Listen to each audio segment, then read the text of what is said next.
Back to the new blog. আশা করছি আপনারা সকলে খুব ভালো আছেন আর আমরাও সকলে খুব ভালো আছি।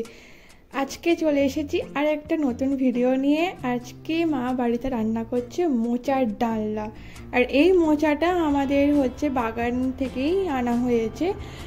আগের ভিডিওতে দেখিয়েছিলাম যে আমরা বাগানে গিয়েছিলাম মোচা পাড়তে। টোটাল 3টে মোচা আমরা নিয়ে এসেছি বাগান থেকে। আর এখন তার মধ্যে যেই দুটো হচ্ছে কাঁঠালি কলার মোচা, সেই মোচা দুটো আজকে কাটা হচ্ছে।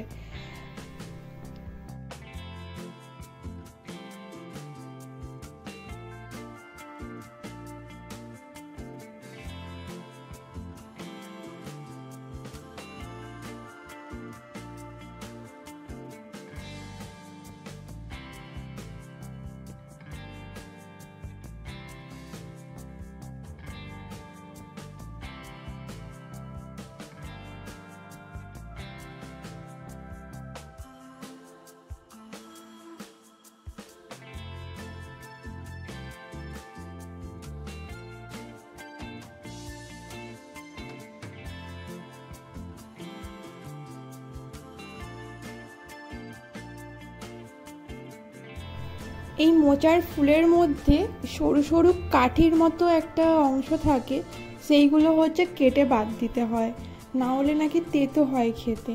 তাই সেগুলোই এখন মা বাদ দিচ্ছে।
যখন মোচাটা কাটা হচ্ছিল তখন জলে নুন দিয়ে তারপরে মোচাটা কাটা হয়েছিল, সেই কারণে এখন এত কষ বেরোচ্ছে। আর মোচাটা অনেকক্ষণ নুন জলে ভেজানো ছিল, আর এখন ভালো করে ওটাকে চটকে চটকে ধুয়ে নেওয়া হচ্ছে।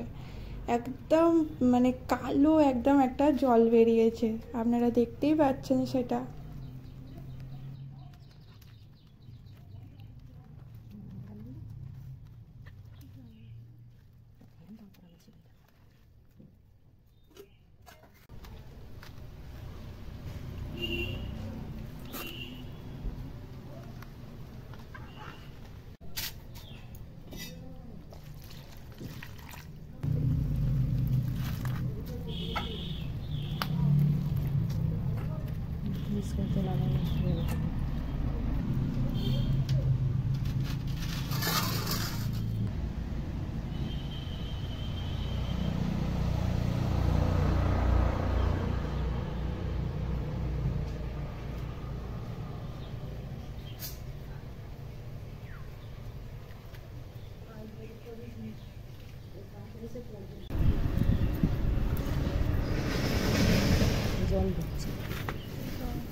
এখানে আছে আদা বাটা, লঙ্কা বাটা, জিরে বাটা আর তেজপাতা আর গোটা গরম মশলা, আর লঙ্কা আর জিরেটা একসঙ্গে বাটা হয়েছে।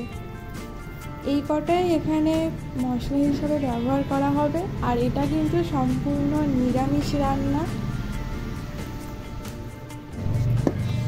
নুন আর হলুদ দিয়ে মোচাটা ভালো করে সেদ্ধ করে নেওয়ার পরে ডাল কাঠি দিয়ে ভালো করে মোচাটাকে ঘেঁটে দিতে হবে।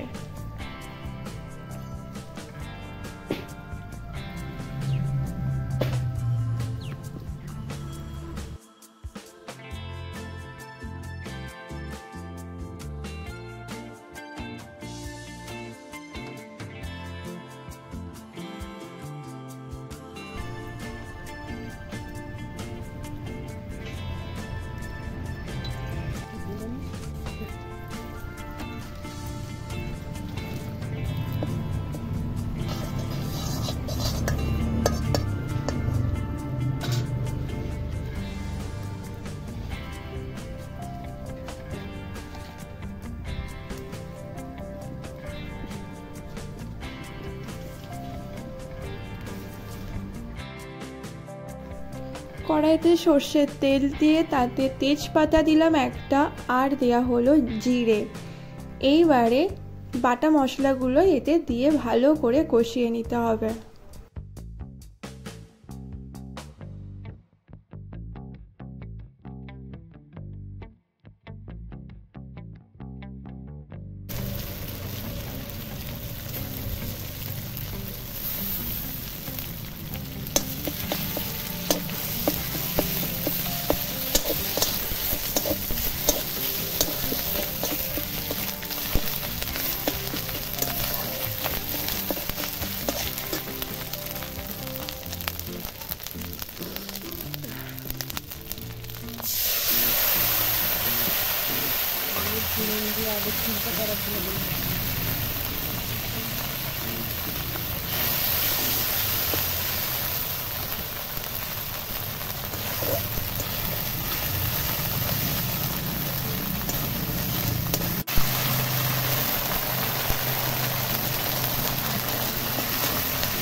এখন দেয়া হচ্ছে একটু স্বাদ মতন চিনি, আর আগে থেকে আমরা গোটা গরম মশলাটা শিলে বেটে রেখে দিয়েছিলাম সেটা এবারে দিয়ে দেব। আর এখানে একটু অল্প পরিমাণে ঘি দিলাম, আর যেটা দিলে গন্ধটাও খুব ভালো হয় আর স্বাদটাও কিন্তু খুব ভালো হয়। ব্যাস, এরপরে রেডি হয়ে গেল আমাদের মোচার ডালনা। আর ঘি আর গরম মশলা দিলে তো একটা খুব সুন্দর গন্ধ বেরোয়, সেটা তো তোমরা জানো।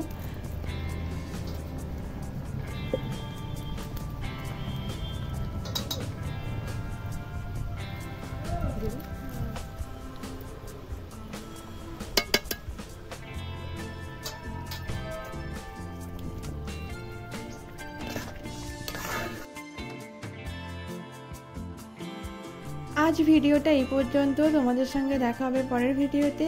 আর যদি আমার ভিডিওটি আপনাদের ভালো লেগে থাকে তাহলে লাইক অ্যান্ড সাবস্ক্রাইব করে পাশে থাকবেন। Bye bye.